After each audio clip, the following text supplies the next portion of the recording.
नमस्कार. सखी सह्याद्रीच्या आजच्या भागात मी रश्मी आंबेडकर आपल्या सगळ्यांचं मनापासून स्वागत करते. म्हणजे ज्येष्ठ रंगकर्मी भालचंद्र पेंढारकर यांचं निधन झालंय.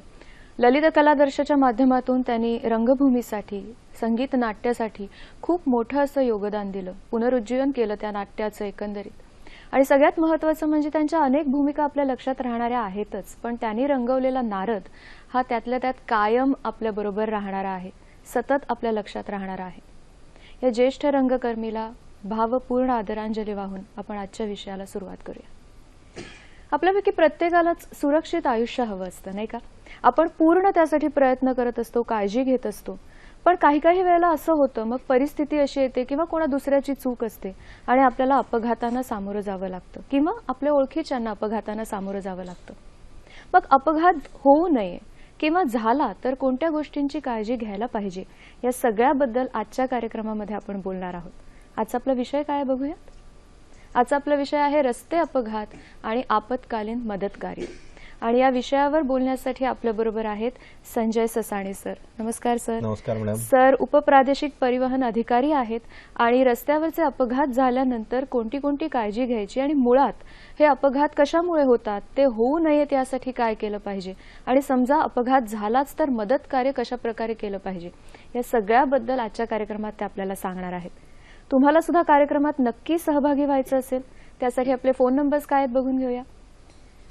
24908050 24988050 आपले दूरध्वनी क्रमांक आहेत.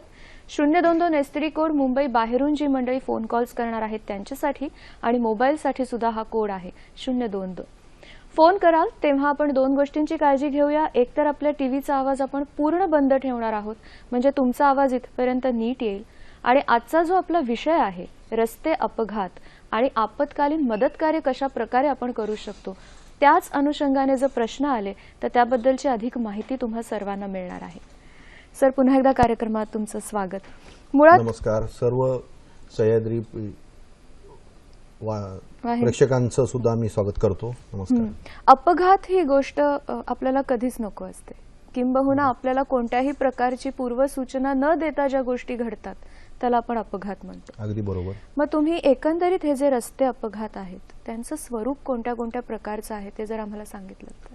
मुळात रस्ते अपघात जे घडतात त्याला कारणीभूत असणारे जे घटक आहेत त्याच्यामध्ये सर्वप्रथम रस्ता ज्याच्यावरती वाहनं चालतात, त्याचबरोबर वाहन आणि रस्ते वापरणारे आणि वाहनाचा चालक हे या अपघाताला कारणीभूत असलेले महत्वाचे घटक आहेत.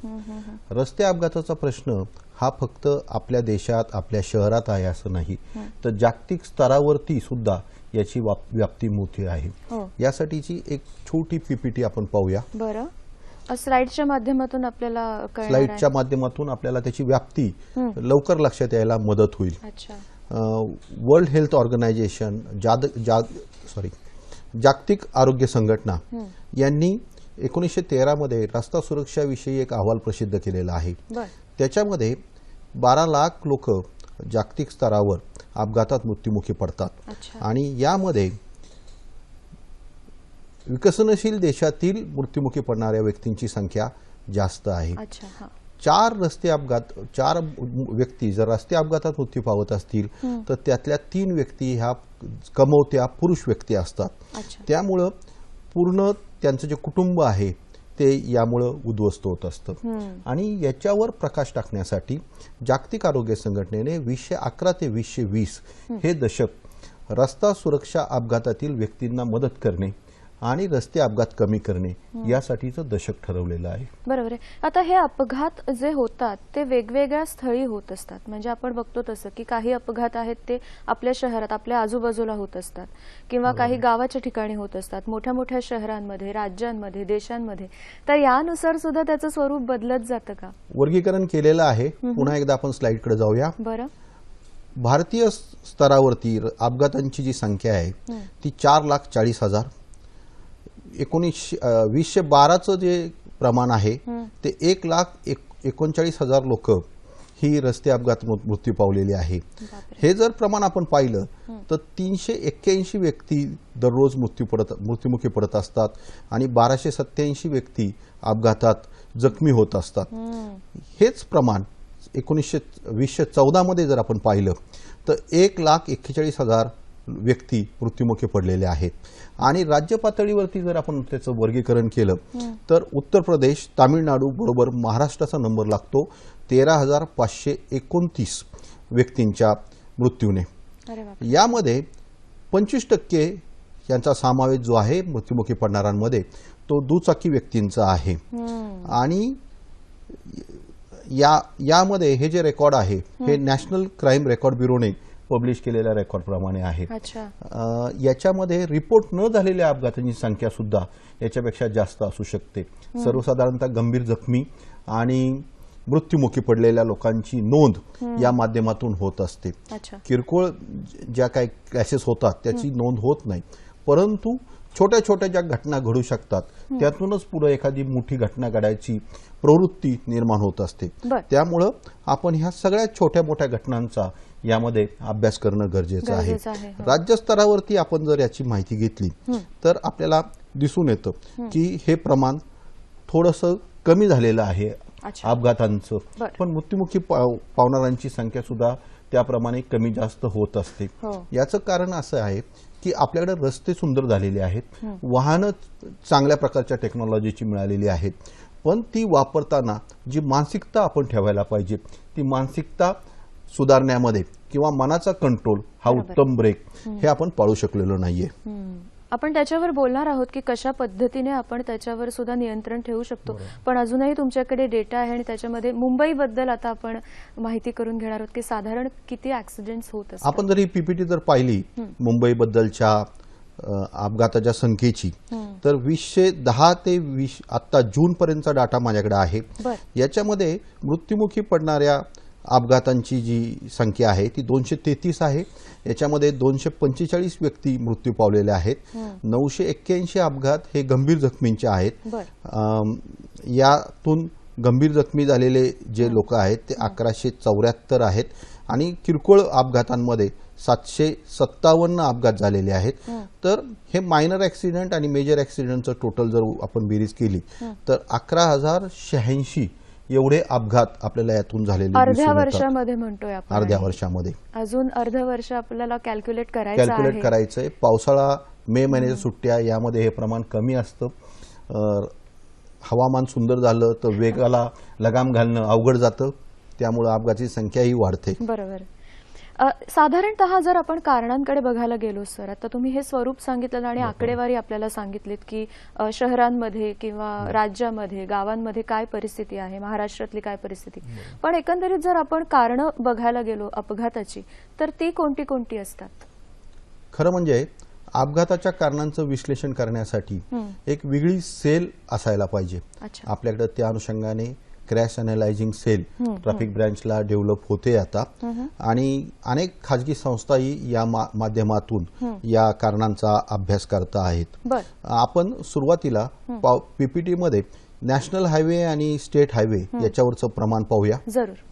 नॅशनल हायवेचं जर आपण प्रमाण पाहिलं 2001 आणि 2013चं तर आपल्याला असं दिसून येतं की 31% नॅशनल हायवेचं प्रमाण 38% वाढलेलं आहे आणि स्टेट हायवेचं 22% ते 29% गेलेलं आहे.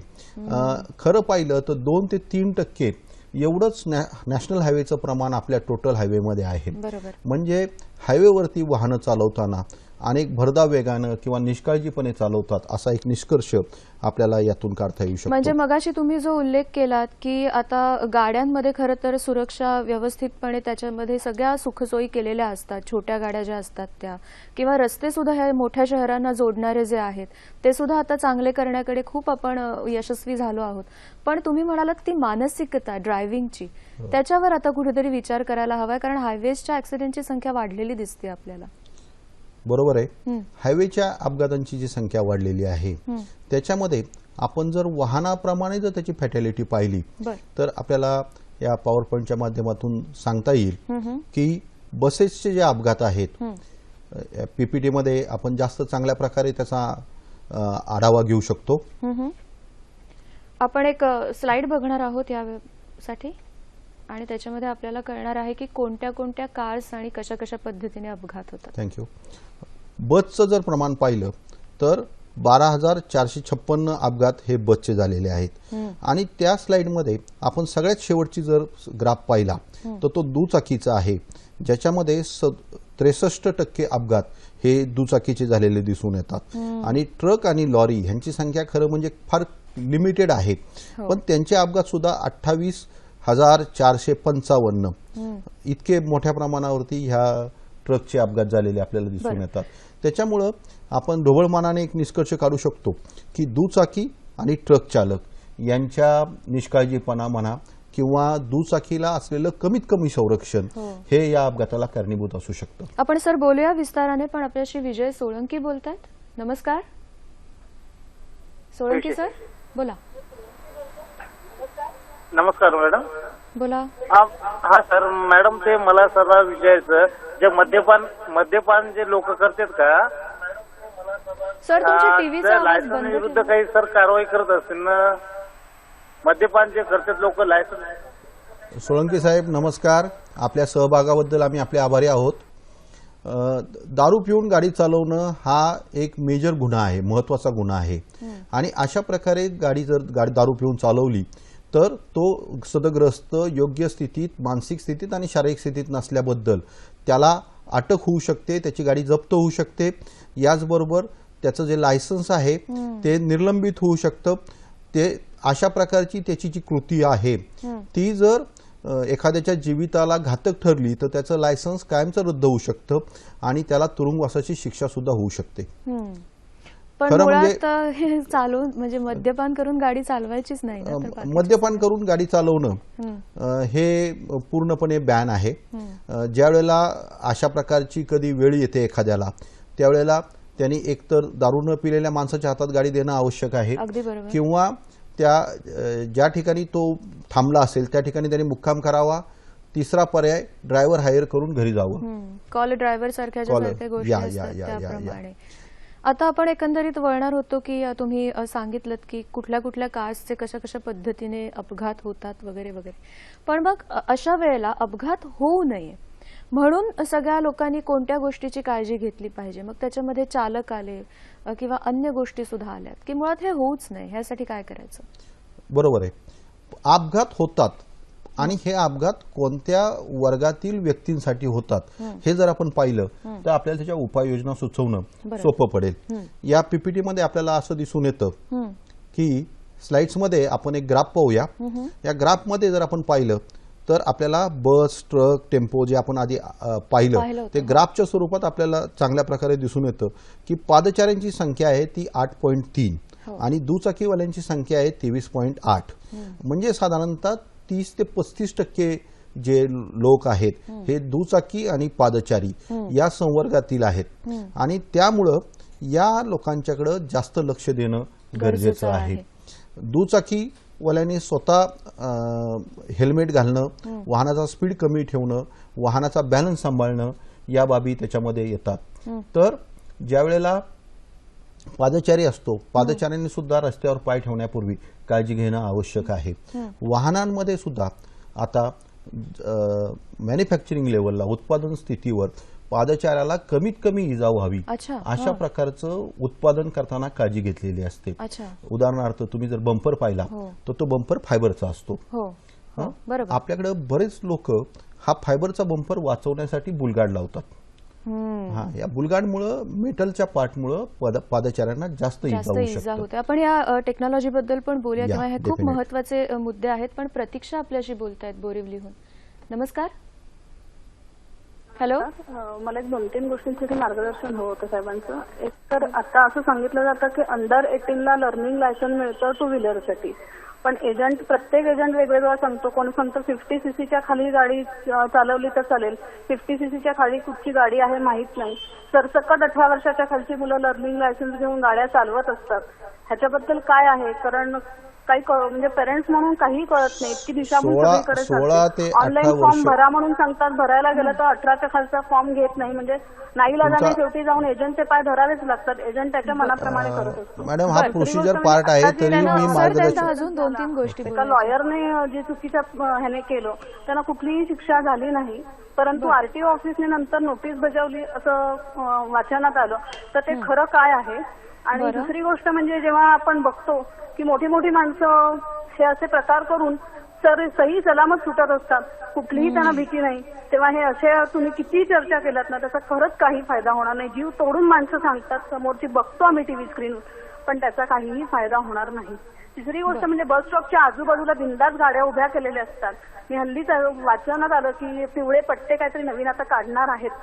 तर हे कृपा करून आपण त्याची कार्यवाही कशी होईल हे बघा. Thank you very much. थँक्यू. त्यांचे बरेचसे प्रतीक्षा प्रश्न मॅडम, होते. आपल्या सहभागाबद्दल आम्ही आपले आभारी आहोत.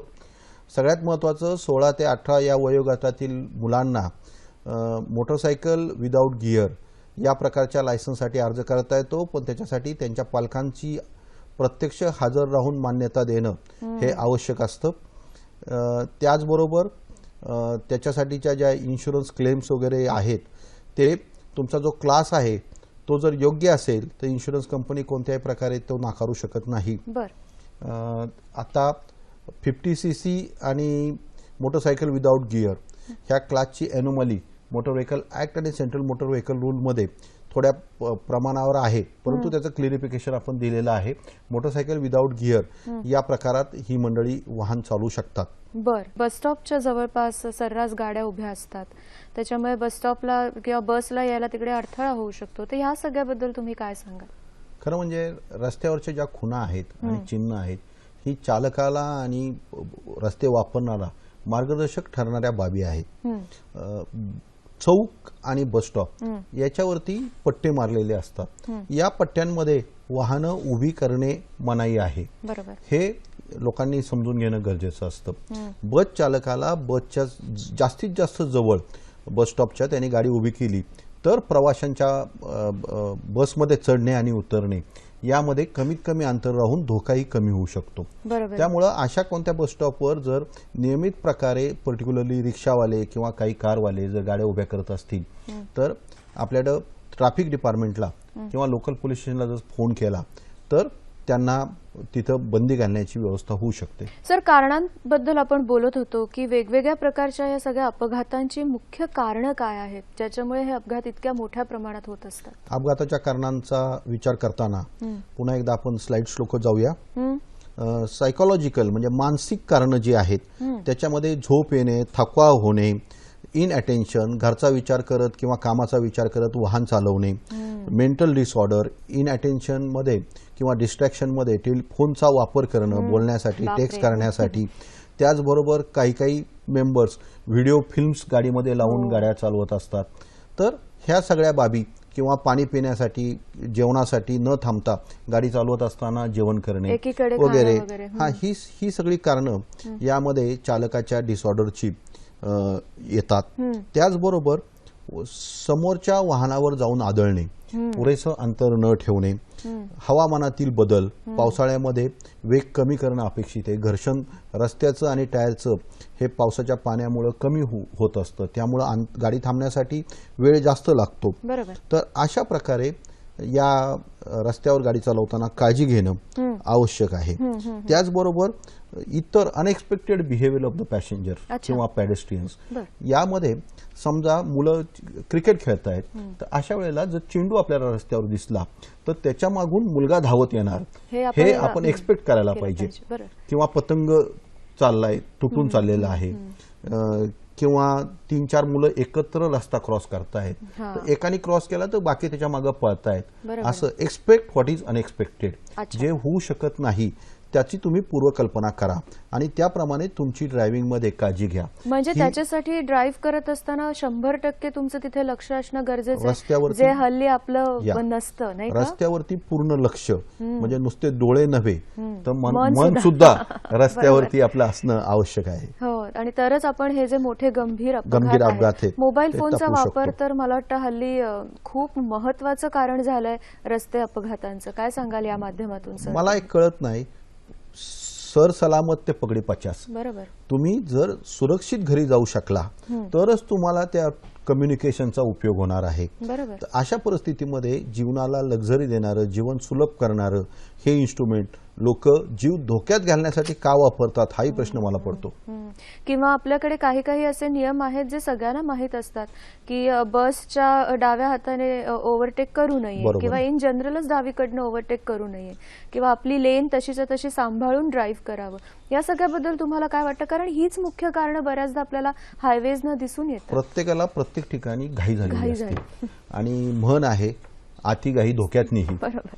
तर अशा प्रकारे घाई न करता इतरांना समजून घेऊन गाडी चालवणं अपेक्षित आहे. रस्ता हा सर्वांसाठी आहे आणि तो वापरताना इतर रस्त्यावरती गाडी चालवत आहेत, इतर लोक रस्ता वापरणार आहेत याचा विचार करून आपण जर गाडी चालवली, सगळ्यांना सहभागी करून घेऊन त्याचा सुरक्षित वापर केला तर मला वाटतं काय अडचण यायचं काय कारण नाही. बरं, ही सगळी झाली कारणं किंवा आपल्याला कशा पद्धतीने हे सगळे अपघात टाळता येतील. पण समजा दुर्दैवाने अपघात झालाच, रस्त्यावर आपल्याला अपघात झालेला दिसला, तर सगळ्यात महत्वाची गोष्ट असते ती म्हणजे मदत कार्याची. बरोबर आहे. तर आता आपण हळूहळू आपला जो दुसरा भाग आहे म्हणजे पहिल्या भागाबरोबरच दुसऱ्या भागाकडे सुद्धा आपण वळूयात की हे जे मदत कार्य आहे ते कशा पद्धतीने आपण करू शकतो.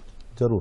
मदत कार्याकडे जाण्यापूर्वी परत एकदा मी स्लाइडवरती आपल्या सगळ्या प्रेक्षकांना जागृत व्हावेत या दृष्टीने या कारणांची उजळणी करूया. जरूर. एक म्हणजे वेग मर्यादा मर्यादित असणे, सीट बेल्टचा वापर करणे, मोबाईल न वापरणे, लहान मुलांना मागच्या सीटवर बसवणे आणि त्यांना चाइल्ड सीटचा वापर करणे, मद्यपान करून गाडी न चालवणे, त्याचबरोबर हेल्मेटचा योग्य प्रकारे वापर करणे. नुसतं डोक्यावर हेल्मेट ठेवून उपयोग नाही, ते योग्य प्रकारे आपल्या गळ्याला बांधणं असणं सुद्धा आवश्यक आहे.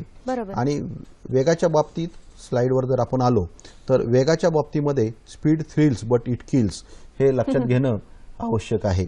जसा जसा वेग वाढतो तसतसं अपघाताची शक्यता किंवा गाडी थांबण्यासाठी लागणारा वेळ वाढतो, अपघाताची शक्यता वाढते. यामध्ये आपल्याला असं दिसून येतं की अपघाताच्या संख्येमध्ये वेगामुळे निश्चितपणे वाढ होते. कारचे जे अपघात आहेत त्याच्यामध्ये स्पीडमुळं 60% अपघात झालेले दिसून येतात. ओव्हरक्राउडिंग मग ते मोटरसायकलवर 2 पेक्षा जास्त जाणे असेल, रिक्षामध्ये राम लक्ष्मण शेजारी बसून जाणे असेल प्रकार, किंवा अनुभव नसताना गाडी चालवायला घेणे. पालकांनी सुद्धा वाहन चालवायला देताना आपल्या पाल्याला योग्य प्रकारे त्याचं एज्युकेशनल क्वालिफिकेशन, त्याचबरोबर वयोमर्यादा आहे किंवा नाही हे पाहून नंतर गाडी चालवायला देणं आवश्यक आहे. दारू पिऊन गाडी चालवल्यामुळं आपला स्वतःच्या मेंदूवरचा कंट्रोल गाडी जातो, हे लक्षात घेऊन त्यावेळेला रेस्ट घेणं आवश्यक आहे. सर, हे सगळं सांगत असताना वेळोवेळी एकच गोष्ट अशी जाणवते की आपल्या सगळ्यांच्या मदतीला तुम्ही आहातच, तुम्ही कायमच असणार आहात. पण ड्रायव्हिंग हे असं म्हटलं जातं की हे एक स्किल आहे आणि ते आपण नंतर आत्मसात केलेलं असतं. त्याच्यामुळे ते अधिक जबाबदारीने कसं वापरायचं ही संपूर्ण खरं तर जबाबदारी एक ड्रायव्हरची किंवा जो गाडी चालवतो त्याची असते. तर असं नाही वाटत तुम्हाला? मुळात आपल्याकडं लायसन्स मिळणं किंवा रस्त्यावर गाडी चालवणं हा हक्क समजला जातो. खरं म्हणजे लायसन्सच्या माध्यमातून ही आपल्याला एक संधी दिलेली आहे, परवानगी दिलेली आहे की आपलं आयुष्य सुरळीत करण्यासाठी, त्याचा वेग थोडासा वाढवण्यासाठी ही सुविधा आपण वापरावी आणि ती वापरताना लायसन्सच्या स्वरूपात एक जबाबदारी दिलेली आहे की इतरांची सुरक्षा आपण या निमित्तानं पाळायची असते. आपण एक फोन घेऊया सर. औरंगाबादहून अरुण आपल्याशी बोलतायत. नमस्कार. नमस्कार मॅडम. बोला. नमस्कार ससानी साहेबांनी. मी अरुण बोलतोय औरंगाबादच्या सिल्लोडून. नमस्कार.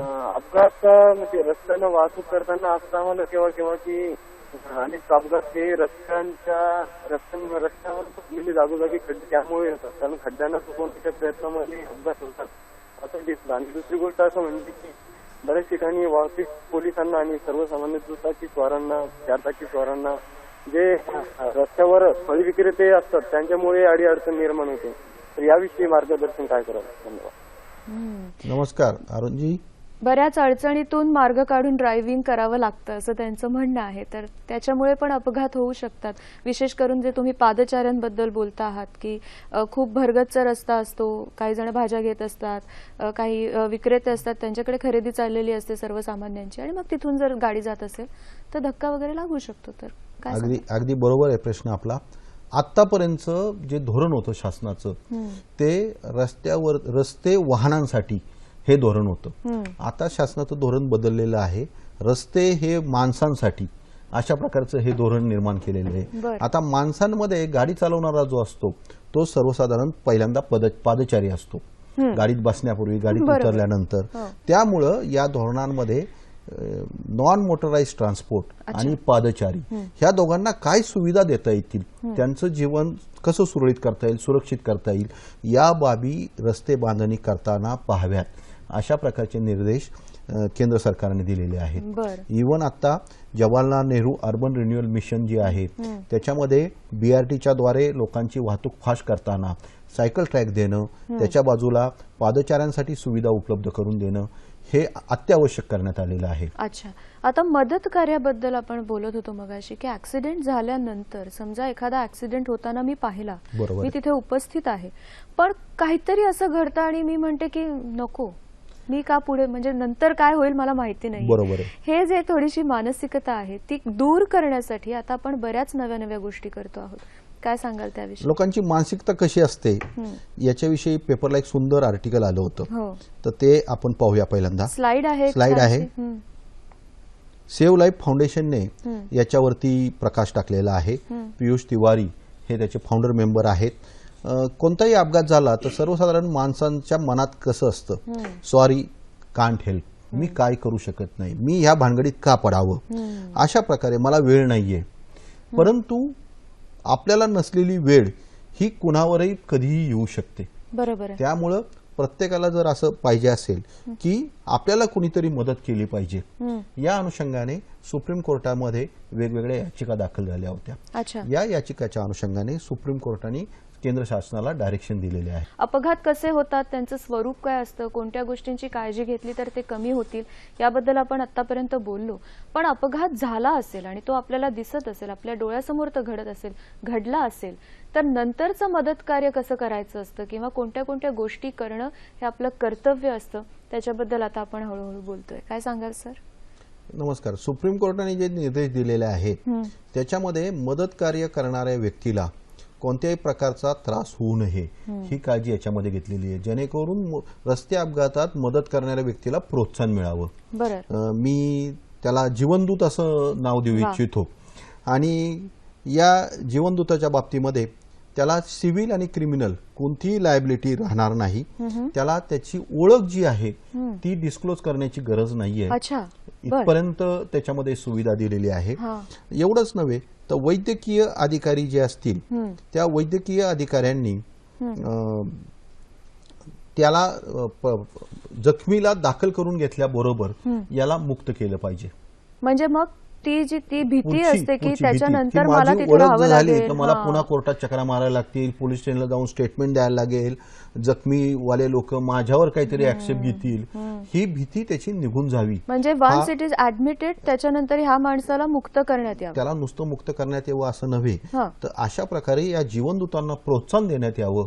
या अनुषंगाने त्यांना बक्षीस देण्याची योजना सुद्धा शासनाने राबवावी, अशा प्रकारच्या डायरेक्शन्स सेंट्रल गव्हर्नमेंटने दिलेल्या आहेत. बर. आणि अजून काही गोष्टी असतात की समजा मी प्रत्यक्ष मदत करू शकत नसते किंवा मला ते जमणार नसतं, पण मी तिथे अपघात घडलाय हे बघितलेलं असतं, अशा वेळेला माझी काही कर्तव्य आहेत का? मदत प्रत्येक जण करू शकतो, परंतु अपघाताची गंभीरता विचारात घेता एखादा जर सिरियस अपघात असेल, त्या पेशंटला उचलून घेऊन जाणं त्याला शक्य नसेल, तर अशा प्रकारे कमीत कमी नाव डिस्क्लोज न करता आपण पोलीस विभागाला, ॲम्ब्युलन्सला, आपल्याकडे नवीन सेवा सुरू झालेली आहे 108, अशा प्रकारच्या ज्या सेवा आहेत ज्यांच्यामध्ये जखमींना तातडीची मदत करू शकतो, यांना आपण फोन करून कळवू शकतो. बरं. ऍटलिस्ट असा अपघात झालेला आहे तर तुम्ही त्वरित इकडे या, ह्याच्याबद्दल आपण त्यांना सांगू शकतो. सर बोलूया, आणखीन पण एक फोन घेऊया. डॉक्टर प्राजक्ता मुळे आपल्याशी बोलतायत. नमस्कार. Hello hello madam.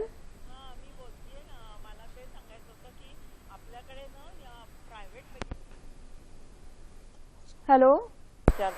Public transport जर वाढवला ना तर ह्या कार्स, प्रायव्हेट कार्स वगैरेचं ऐकू येत आहे ना? हो. प्रायव्हेट कार्सचं वगैरे ऍक्सिडेंटचं प्रमाण कमी होईल.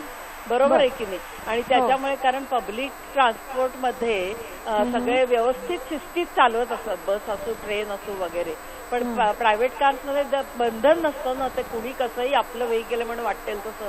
त्यामुळे एकतर सस्ताही होईल, स्वच्छता राहील, गरिबी हटाव होईल आणि सगळ्यांना सोयीस्कर होईल ह्या गोष्टी. कारण मी हॉलंडमध्ये पाहिले 5,000 सायकली तिथे क्लास 1 ऑफिसर नेक टाय घालून अगदी परफेक्ट अगदी चालवणारे मी स्वतः पाहिलेत. आणि मला तेच आश्चर्य वाटतं की इथे का होत नाही, अशा सुधारणा का होत नाही, हे सरकार का करत नाही, याचंच मला फार वाईट वाटतं. दुसरी गोष्ट, ज्यांच्याकडे कार्स आहेत त्यांच्यात एअर बॅग्स पाहिजेत तिथे, त्यामुळे डेथ रेट कमी आहे. ऍक्सिडेंट्स होतात, अगदी एकावर एक आदळतात कार, पण अजिबात डेथ वगैरे प्रकार हा नसतो. आणि रूल्स इतके कडक करायला पाहिजे. साधा 5 मैल माझ्या मुलांनी USA स्पीड वाढवलं तर लगेच स्टॉप आला आणि take the car to the side आणि म्हणाला काही केलं नाही, हा फॉर्म भरा, $250 फाईन केला आणि तुम्ही जेव्हा डॅलसला परत जाल शिकागोहून तेव्हा तिथे भरा. आणि आपणहून फोन करायचा पोलीस स्टेशनला आणि त्यांनी आपणहून केला नाही, 3 दिवसात त्याला लगेच अंदर करतात, इतकं आहे. मग त्यांनी आणि लायसन्स तर घेऊन ठेवतात आणि ते $250 हे फाईन भरल्यानंतर एवढंच त्याच्यावर नाही, 8 तास त्यांनी स्वतः घरी कॉम्प्युटरवर एक्झाम दिली तेव्हा त्याला लायसन्स मिळालं. इतके कडक रूल्स केले तर कोणाची हिंमत आहे हो असं ऍक्सिडेंट करायची. नियम तर कडक होणं, आपण तुम्ही म्हणताय तसं ती गोष्ट एक आहेच, पण सरांनी मगाशी सांगितलं तसं की ड्रायव्हिंग ही आपली वैयक्तिक जबाबदारी सगळ्यात महत्वाची आहे. मुळात आपणच जर या सगळ्या गोष्टींचं पालन केलं की मी स्पीड वाढवणार नाही, मी कुठे ड्राईव्ह करतोय त्याचं भान ठेवीन, तर मला वाटतं कडक नियम ह्यासारख्या गोष्टी त्याची काही आवश्यकता राहणार नाही. काय म्हणताय सर? खरं म्हणजे डॉक्टर मॅडम, तुम्ही तुमचा एक्सपिरियन्स जो इथं सादर केला त्या तो अत्यंत स्तुत्य आहे.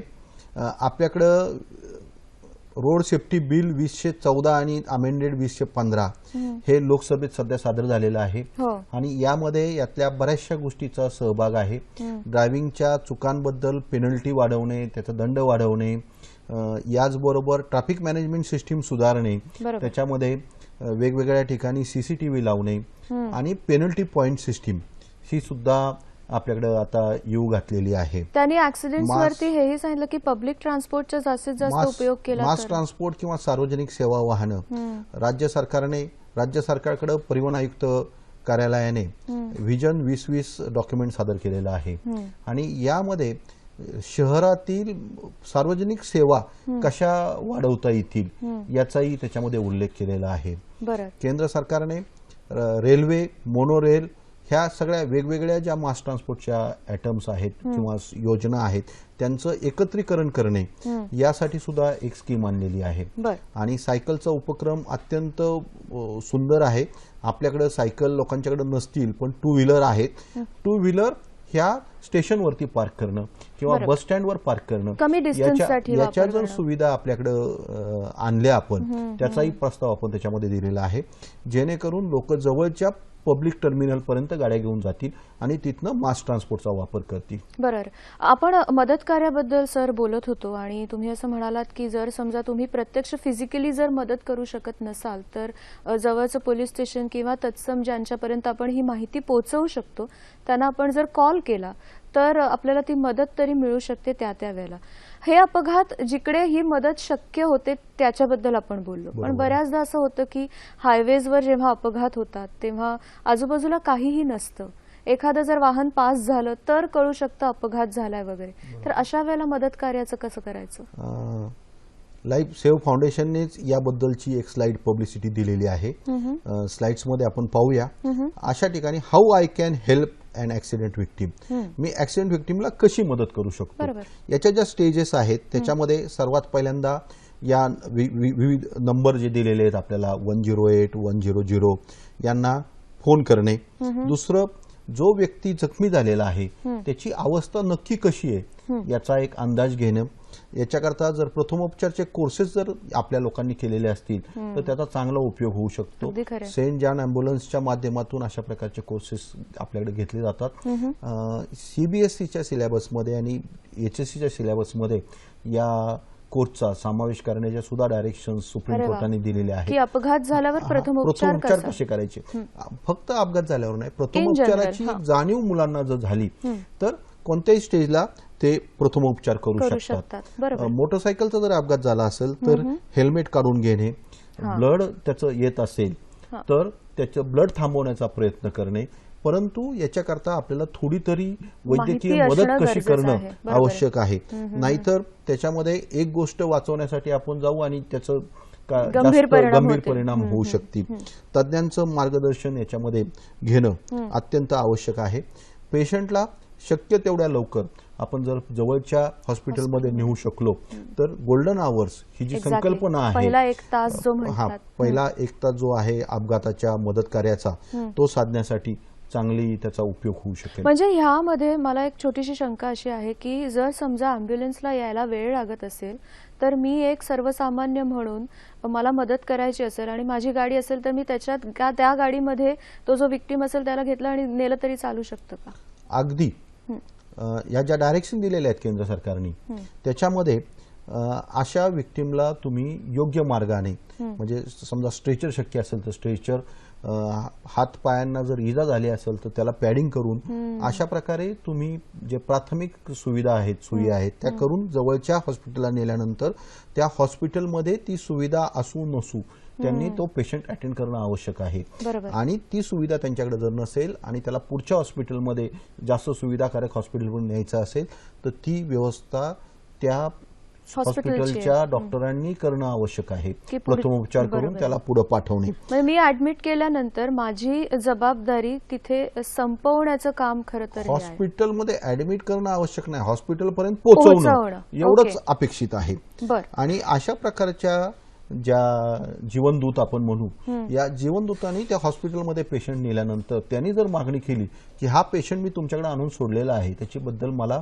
पोच द्या, तर वेळ, दिनांक आणि स्थळ टाकून त्या हॉस्पिटलनी त्याच्या फॉर्मवर, प्री प्रिंटेड फॉर्मवर त्याला ती पोच देणं आवश्यक आहे. आणि अशा प्रकारे जर या जीवनदूतांना कोणी सहकार्य केलं नाही, त्रास देण्याचा प्रयत्न केला हेतू पुरस्कर, तर त्यांच्यावर कारवाई सुद्धा करावी अशी अपेक्षा म्हणजे आहे. जीवनदूत अशा पद्धतीने सांगू शकतो की मी मदत करत होतो आणि आता मला त्रास होतोय. आणि त्याचा आय विटनेस म्हणून जर उपयोग होणार असेल तर प्रथमदर्शी किंवा आय विटनेस जो आहे त्याच्याकरता एकदाच बोलवावं अशी तरतूद केलेली आहे. नपेक्षा त्याची जर साक्ष घ्यायची असेल तर ती व्हिडिओ कॉन्फरन्स पद्धतीने घेण्यात यावी इथपर्यंतच्या डायरेक्शन्स या केंद्र शासनाने आता दिलेले आहेत. म्हणजे अपघात झाल्यानंतर जर मला मदत करायची असेल कुणाला तर मी आता ती करू शकते. त्याच्यासाठी मला कोणत्याही प्रकारचं भय बाळगण्याची गरज नाही की नंतर कोणत्या परिणामांना सामोरं जावं लागेल. इथेच मला वाटतं मदत कार्य सगळ्यात आधी थांबतं या विचारानेच. त्याच्यासाठी आपल्याला खूप वेगवेगळ्या गोष्टींचं मार्गदर्शन सर करत आहे. अजून सर काय सांगाल की अशा पद्धतीने जर शहरातल्या शहरात ऍक्सिडेंट झाला तर ठीक आहे, पण जेव्हा एका शहरातली व्यक्ती दुसऱ्या शहरामध्ये जाते आणि तिथे त्याचा ऍक्सिडेंट होतो की मग प्रोसिजर आली असं सगळ्यांचं म्हणणं असतं, त्यावर तुम्ही काय सांगाल? खरं म्हणजे ज्या वेळेला त्याला ऍडमिट केलं जाईल त्यावेळेला जर डॉक्टरांनी त्याला नकार दिला किंवा निष्काळजीपणा केला तर त्याची जी वर्तणूक आहे ती व्यावसायिक गैरवर्तणूक मानण्यात येईल. म्हणजे मेडिकल काउन्सिलकडे त्याची जर कंप्लेंट झाली तर त्याच्या प्रॅक्टिसिंग मॅटरवरती सुद्धा गदा येण्याची याच्यामध्ये शक्यता आहे.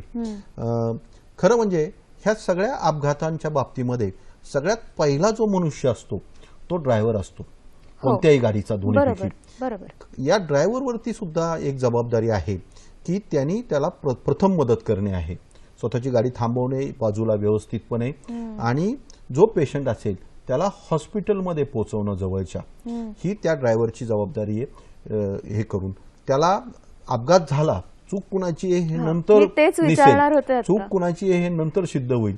सर्वप्रथम जो व्यक्ती जखमी झालेला आहे त्याला मेडिकल हेल्प मिळणं महत्वाचं आहे आणि हे देणं कायद्यानुसार ड्रायव्हरवर बंधनकारक आहे. अच्छा, बर. इनफॅक्ट तशा प्रकारची मदत त्या ड्रायव्हरने जर दिली नाही तर त्याच्यावरती अपघाताव्यतिरिक्त आणखीन एक नवीन गुन्हा दाखल होऊ शकतो.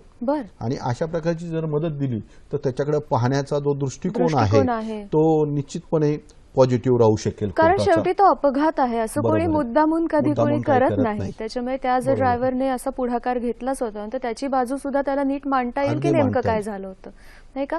आणखीन एक गोष्ट अशी असते की अँब्युलन्स पर्यंत आपण समजा एखाद्या व्यक्तीला पोहोचवलं तर अँब्युलन्स हॉस्पिटलपर्यंत पोहोचणं हे बऱ्याचदा शहरांमध्ये म्हणा किंवा गजबजलेल्या परिसरांमधनं जर ती न्यायची असेल तर ते थोडंसं त्रासदायक होऊ बरोबर आहे. शकतं ट्रॅफिकमुळे.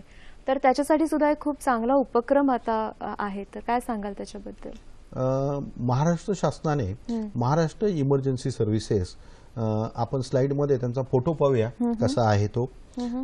अशा प्रकारची एक सुव्यवस्थित सुविधा निर्माण करून दिलेली आहे. 108 नंबरला डायल करून आपण ती अँब्युलन्स बोलू शकतो.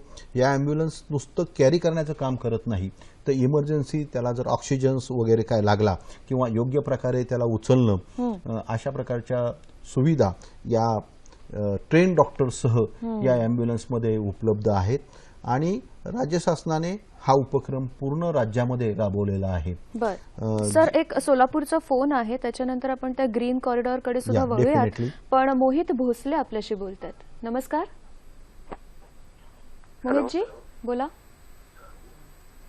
हॅलो. तुमचा आवाज येतो, नमस्कार बोला. मोहितजी.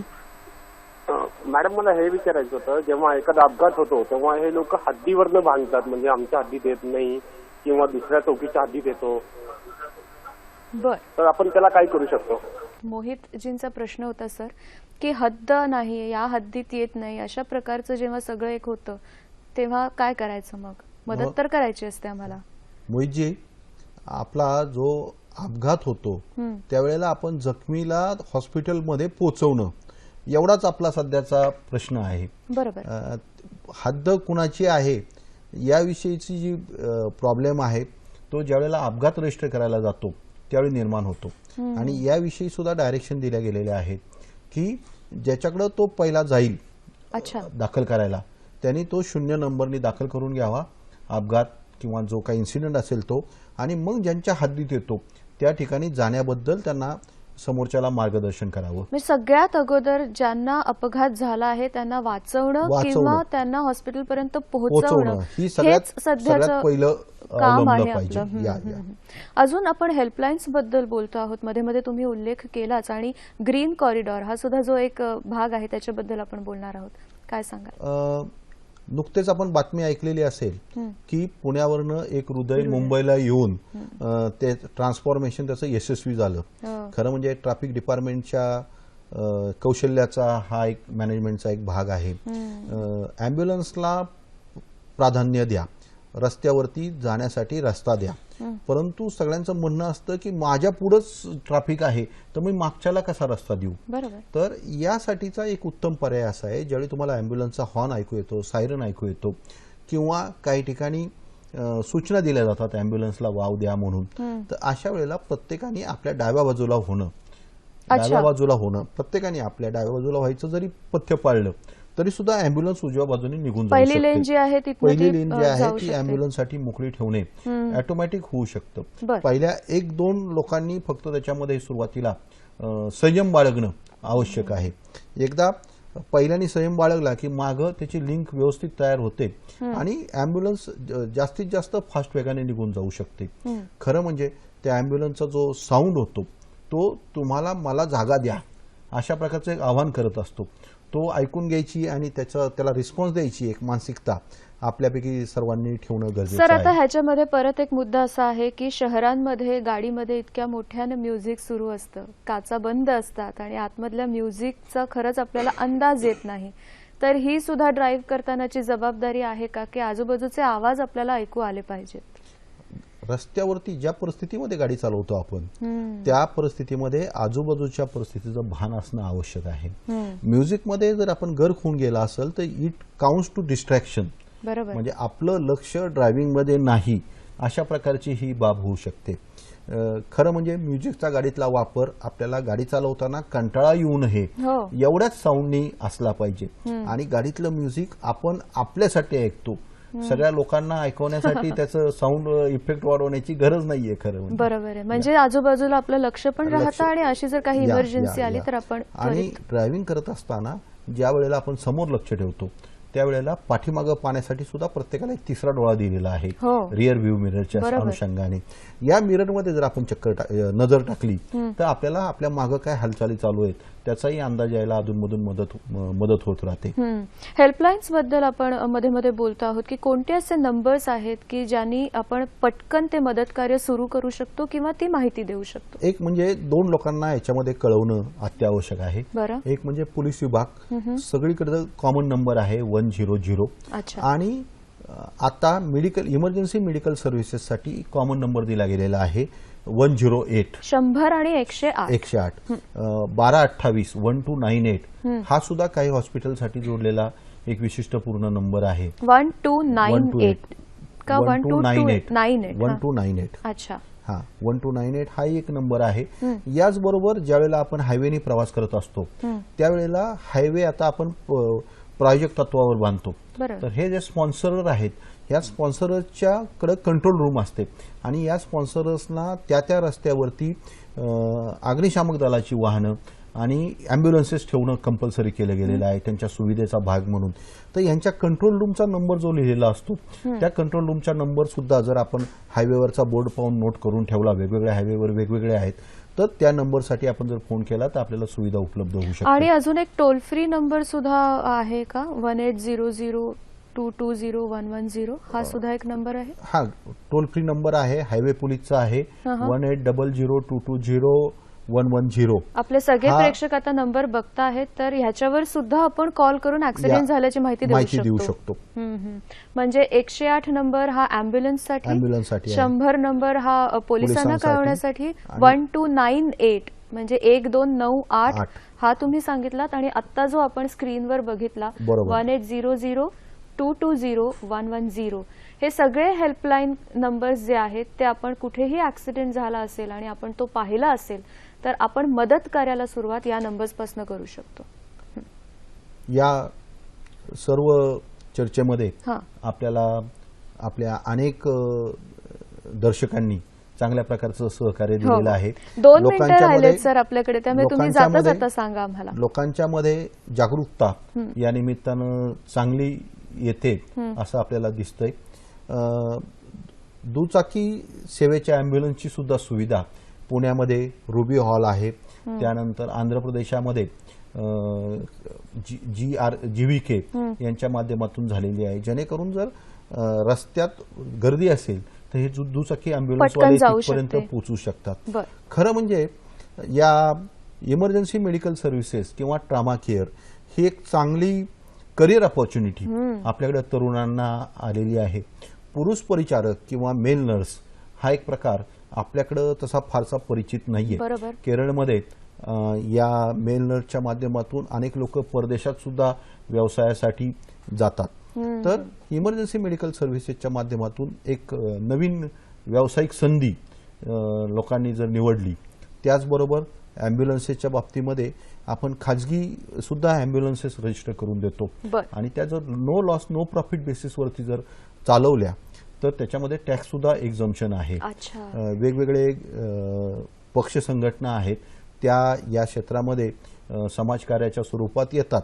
पण त्याचबरोबर जे NGOज आहेत त्या NGOनी जर ही सुविधा अँब्युलन्स विथ प्रॉपर फॅसिलिटी आणि ट्रेन मॅनपॉवर अशा प्रकारे उपलब्ध करून दिली तर माझ्या मते फेटल ऍक्सिडेंटची संख्या आणि गोल्डन आवर्सचा योग्य वापर आपण निश्चितपणे करू शकू. खरं तर हा खूप मोठा विषय आहे आणि सरांनी जसं सांगितलं तसं की मदतीला सगळेजण तत्पर असतातच, पण त्याबरोबरीने ड्रायव्हिंग आणि मग ऍक्सिडेंट झाल्यानंतर मदत करणं हे आपलं एक कर्तव्य मानून जर आपण वावरलो तर ह्या ऍक्सिडेंट्सची संख्या सुद्धा कमी होईल आणि फेटॅलिटी त्यातली आहे ती सुद्धा कमी व्हायला मदत होईल. सर, इथे येऊन इतकं छान मार्गदर्शन केलं त्याबद्दल तुमचे आभार मानते. आपल्या प्रेक्षकांचे सुद्धा आभार मानायचे आहेत की खूप छान छान प्रश्न त्यांनी विचारले आणि नव्या विषयासह नव्या कार्यक्रमामध्ये आपण पुन्हा भेटणार आहोतच. आज मात्र इथेच थांबतोय. नमस्कार.